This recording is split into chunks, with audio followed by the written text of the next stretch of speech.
Welcome back to the Hawkeye Garage. I'm Joe. A few videos ago, you will have seen me introduce and start tearing into this old FS Elite. It's a Sears mountain bike frame, elevated chainstay, which is pretty cool. I gave myself a budget of $25 combined with parts that I had, the parts that were on it, to get this thing back up and running. And now it is time to get it put back together, so stay tuned. That's right, $25 budget is not much. I had essentially nothing into the bike monetarily when I started because I took it on partial trade.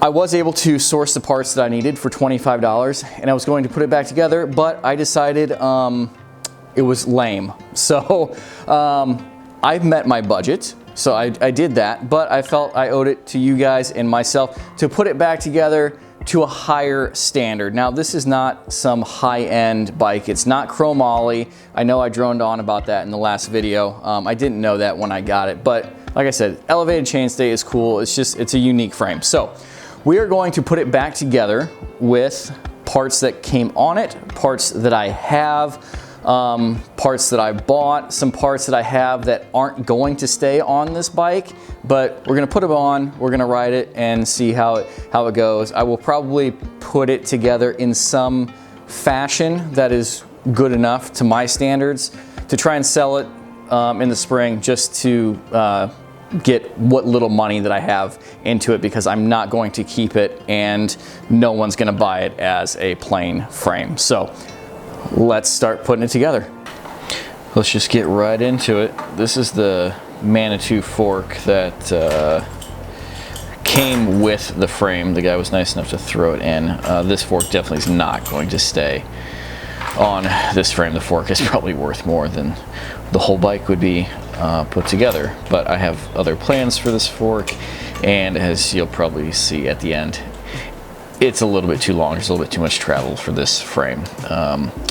Got a Wake stem. I think it's 80 mil stem throw on there. That was one of the parts that I bought as part of my original $25 budget.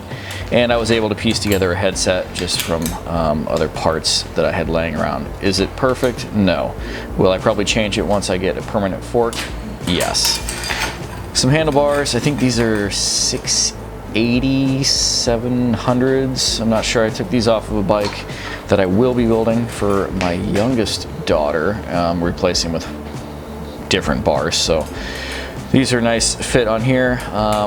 May or may not stay till the end of the build. I'm not sure. We'll ride it and see what I feel width-wise, how these are. But size and shape fit the build, and I think they look pretty good personally. Here's the original 6-speed rear shifter that came with the bike. We're gonna reuse it. First, we need to clean it up a little bit. All right, you automotive guys probably already know that if you have plastics that are faded, you can use a heat gun or a torch, if it'll focus, it doesn't like the torch, to bring back the black. I have in other videos showed that you can use the Cerakote wipes to do this, and it works really good. But I've also found out that the torch worked because I wanted to find out. So we have this lever is gray and it should be black. So we just start hitting it.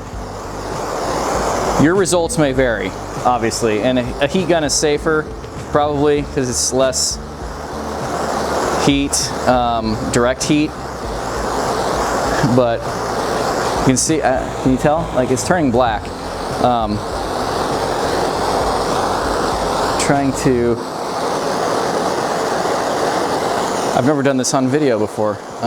It's kind of difficult trying to keep it in frame and watch my flame.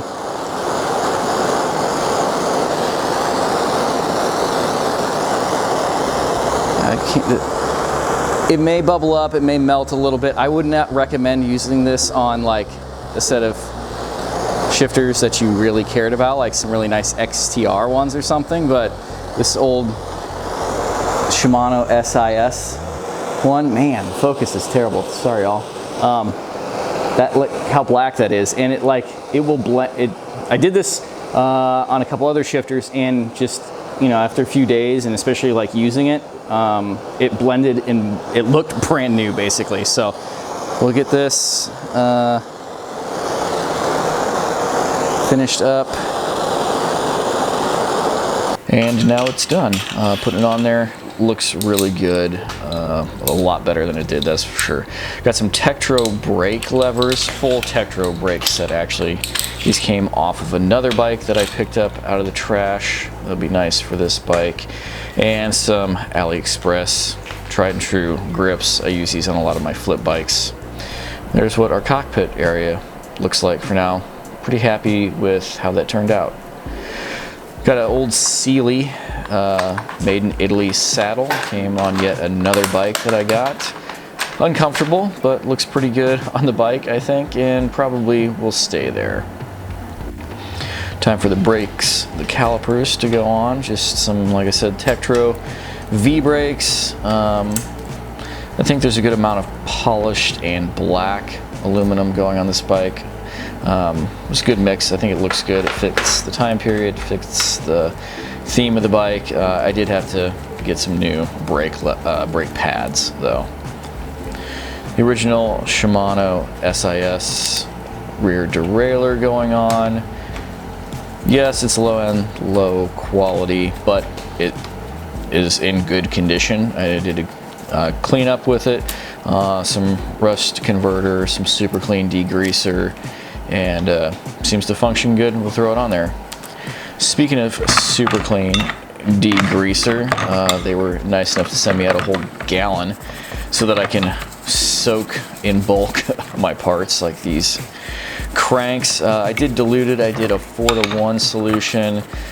Just some of the old finishes on this stuff, especially the aluminum. I don't really want it to bite into the aluminum too much. The finish I'm not so worried about. We've got the sprocket here. Most of the paint's worn off of that.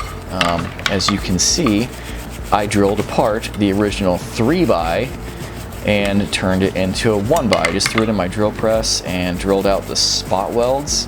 And so I'm using the middle chain ring. I think it's about a 34, 36. Screws back together with normal hardware, and it turned out extremely well. And I've actually, as you might have noticed from the previous clip, that was a different crank set that I did. Also, that went on a different bike, so it's a good way to use these old 3x Alivio cranks that you can't actually buy 1x chain rings for. Yeah. This is the wheel and tire combo that I showed in the last video, set of array of wheels. I don't remember where I got these, but throw those on there. I did a rear QR quick release axle conversion on that rear wheel instead of just the threaded rod. I'll show that in another video sometime. And we've got the matching one up front. This is a set of period tires that came with the bike as well. They're just, I think they're 2.0s, 2.1s, I can't remember off the top of my head, but the look, the size fits the whole build of the bike, and I'm happy. Well, that wraps this video up. I kind of figured this is going to be a two-parter. In the next video, I'll cable it up and get everything tuned. I need to get a chain set. I think I have a chain for it. I found out that this back inner tube is no good, so I need to get another inner tube. I think I have one. I just need to find out which ones are good that I have. I need to decide on pedals. The pedals that I was going to put on it are just plastic pedals, and I couldn't bring myself to do it, so I may have to pull a set off of another bike. But in the next video, we'll get it completely set up, tuned up. I'll take it for a little ride and then tell you guys what I think about it, and what parts are gonna stay, what parts are gonna go. And that pretty much will be it for this project. So if you're new to the channel, please give the video a thumbs up, hit that subscribe button. This is a lot of what we've been doing lately in the fall and winter here in Iowa. Vintage mountain bikes until I can get my new trail bike back on the trails in the spring, and back to really wrenching on cars so I'm not freezing to death in the garage. Be sure to check out the back catalog of videos and follow the links down below over to Instagram and Facebook, where I post a lot more just day-to-day life stuff as well. So until the next video drops, thanks for watching, take care, goodbye.